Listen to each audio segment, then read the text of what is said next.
Buenas noches, profesor. Mi nombre es Denis Rodrigo Llanos Luque, alumno de la carrera de Derecho, tercer ciclo.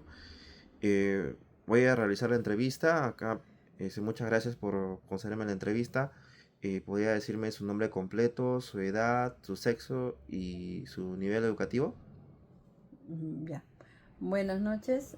Y mi nombre es Lidia Luque Rojas, de sexo femenino. Eh, Estudié hasta cuarto de secundaria, ¿Su edad? 59 años. Ya. Vamos a empezar con la primera pregunta. Considero, ¿cuáles considera usted que fueron los principales problemas económicos, políticos y o sociales que se vivieron en el gobierno de Alberto Fujimori?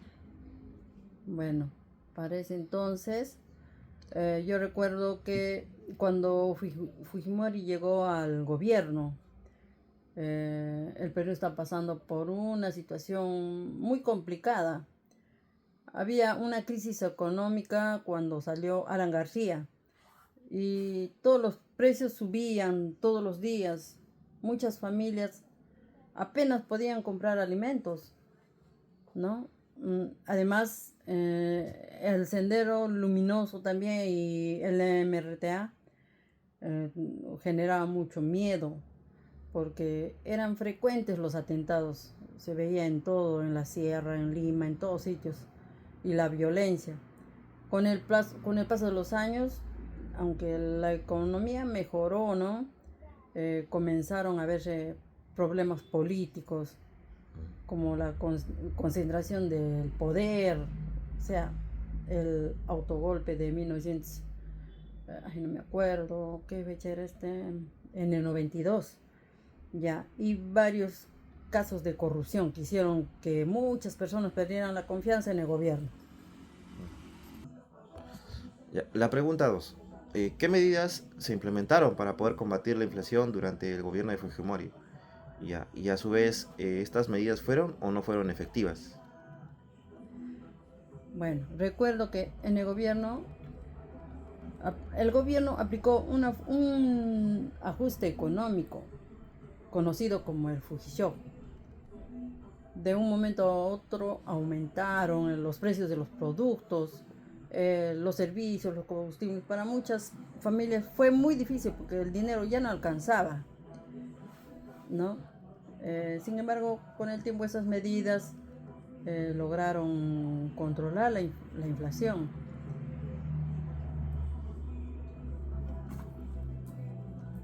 Entonces, bueno, ya el dinero no alcanzaba. Sin embargo, con el tiempo, con esas medidas se lograron pues controlar la inflación, estabilizar la moneda y traer inversiones. En mi opinión, fueron efectivas para mejorar la economía. Pero el costo, principalmente, tuvimos que, ¿no? Lo asumimos nosotros, las familias que trabajamos día a día, ¿no? Lo de menor, lo que ganamos poco, pues. ¿Sí? Entiendo. Me voy a muñeca. La pregunta número 3. ¿Qué políticas sociales se implementaron durante el gobierno de Fujimori, ¿no? Para poder abordar esta pobreza y desigualdad en el país? ¿Qué responde a ello? Bueno, en ese tiempo, eh, el Fujimori sí hizo muchas obras, ¿no? Obras públicas. Recuerdo que en varias zonas se construyeron colegios, también los centros de salud y las carreteras, sistemas también de agua, había agua potable, ya. Y funcionaban programas de ayuda alimentaria, o sea, no todos a los pobres nos daban a los sitios más lejanos, sí, y mandaban, ¿no? Alimentos. Y muchas de las personas que necesitamos, sí, nos hemos beneficiado de todas esas obras porque mejoraron ¿no? Nuestra condición de vida. Pero en ese entonces también decían que él hacía todas esas obras porque o sea, porque quería, o sea, estaban siendo utilizados, ¿no? Para tener más votos, ¿no? O sea, traían, digamos, ¿no? Iban a los sitios lejanos para obtener más votos, ¿no? ¿No? Claro, Claro, más votos, y así decían, pues, ¿no? ok. Eh, Ya. La pregunta 4. ¿Qué opina usted sobre las medidas que se realizaron en el gobierno de Fujimori para poder combatir a grupos terroristas, ¿no? Como el MRTA y Sendero Luminoso? bueno, yo en ese tiempo mm, recuerdo que todos sentíamos miedo por lo que estaba pasando en Perú. Había muchas explosiones en todo sitio, ¿no? Y todo, con todas esas explosiones, todo, los apagones, ¿cómo se llama esto? Las antenas, esas torres que habían, todo hacían volar los terroristas. Y había mucha inseguridad. Por eso cuando nos enteramos que, ¿no?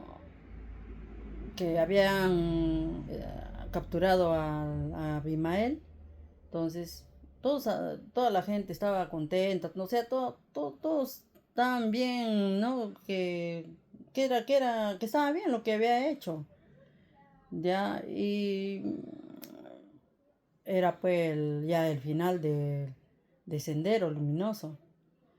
Pero ya con el tiempo ya se llegó a saber también que hubo mucho, había casos de violaciones, o sea, a los derechos humanos más que nada, ¿no? Y, pero yo creo que era necesario siempre combatir al terrorismo.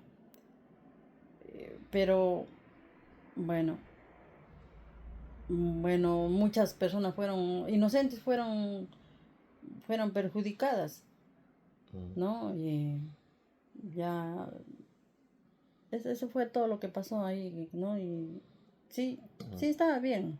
Todo lo que habían chapado a Abimael. ya, entiendo. Ya, la pregunta 5. Durante el gobierno de Fujimori se realizó una campaña de control demográfico. Esta consistió en la esterilización de miles de mujeres, ¿no? Sobre todo de campesinas e indígenas, ¿no? ¿Qué opina usted sobre esta política? Bueno, como mujer, o sea, desde mi punto de vista, ¿no? Lo que yo he pasado.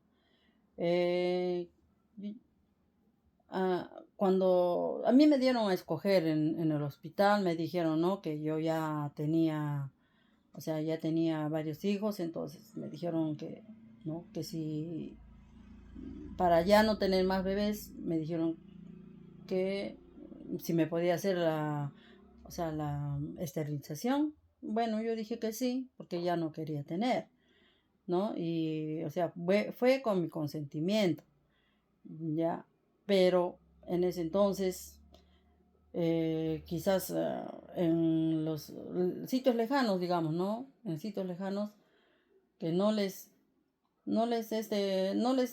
dieron más información suficiente, ¿no? Para poder ellos saber de qué se trataba, ¿no?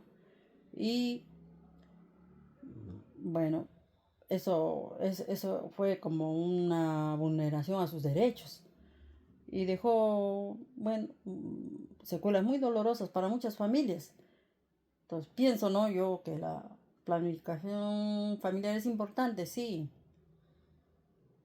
pero eso debe ser una decisión, ¿no? Voluntaria, respetando siempre la dignidad y la libertad de cada mujer, ¿no? Eso pienso. La pregunta 6. Bueno, usted conoce las medidas que se tomaron durante el gobierno de Fujimori, ¿no? Para controlar la prensa. ¿Y cuáles fueron sus repercusiones en la libertad de expresión? Ya, bueno, en esos años muchas personas o sea, todos nos dábamos cuenta, ¿no? De que algunos medios de comunicación favorecían al gobierno, ¿no? Entonces, y también se descubrió que estos, o sea, les pagaban, les daban dinero, ¿no? Para que hablen bien del gobierno, que había, ¿no? Mm. Y entonces, pero siempre había, ¿cómo se llama? Comunicación que criticaban todas esas cosas, ¿no? Y bueno, mm, entonces en esto, a ver, ¿cómo te puedo decir? A ver, todo después nos dimos cuenta cuando todo eso salió a la luz, muchas personas ya perdimos la confianza, ¿no? En esos medios de que, o sea, favorecían, pues, ¿no? Al gobierno y ya no creíamos, pues, no creíamos. Mm. Ponían cosas que no deben ser, como decir, como siempre se dice, ¿no? Es como una cortina de humo, así, entonces, así pasaba. Claro. Entonces, Ahora, la última pregunta, ¿cuáles fueron los eventos que llevaron a la caída del gobierno de Fujimori allá por los años 2000 y qué consecuencias tuvieron para el país? bueno, en ese entonces eh, todos vimos en la tele cómo Montesinos estaba dando dinero a un congresista, ¿no? Era harto dinero lo que estaba dando, entonces. Y bueno, eso ya desde ese momento ya ahí es donde Fujimori ya, o sea, su gobierno ya cayó ¿no? Estaba cayendo porque se había confirmado porque todo lo que pensaba la gente decía, ¿no? De que había corrupción y tanta cosa, entonces Mm. ya, entonces ya se confirmó todo eso. Y después, ya pues, Fujimori se fue al extranjero. Y desde ahí, o sea, estando allá en Japón, ahí ha renunciado, ya, había renunciado. Y bueno, en ese entonces todo el país estaba, o el Perú estaba preocupado, ¿no? ¿Qué va a hacer? No teníamos presidente. Y ya entonces se formó ahí un gobierno de transición, ¿ya? Y después de ahí ya se convocó, pues, ¿no? A las elecciones, ¿no? Bueno, yo pienso que fue una etapa bien difícil para todo el Perú, pero fue, fue necesario para recuperar la democracia, ¿no? Eh, sí, eso fue lo mejor.